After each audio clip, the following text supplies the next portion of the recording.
This is exercise 4-4 in the textbook for rectangle. I've opened up rect1.dwg. So we're going to look at how to create rectangles. I do have my grid on and my snap on to help me make my rectangles. Okay. And I am in decimal units. So the rectangle tool is on the draw ribbon. Oops. Right here. Okay.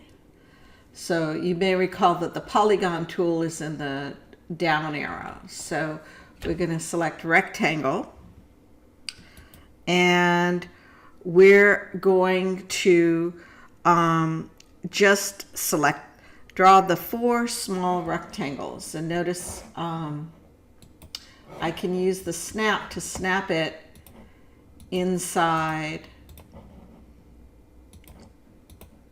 the grid, just using the grid.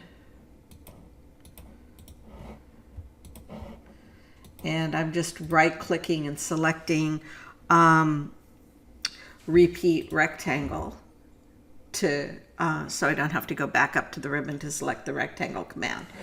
If I type REC, that's the shortcut key for rectangle. Now to draw the larger rectangle, I can use object tracking. So I've got dynamic mode on, I've got object tracking on, and I've got auto snap on right here. See, object tracking and object snap, and I've got it so that it snaps to the endpoints. Well, what makes that interesting is I'm going to turn off my grid because I don't want to snap to the grid. So I no longer want to snap to the grid because I'm going to be drawing outside of the grid. And I'm going to uncheck geometric center so I don't get those snaps. And notice what happens if I'm going to go to recent input. Oh, I'm in rectangle command. Okay, and notice for my first corner, I can track to kind of get where I want the first corner of that larger rectangle.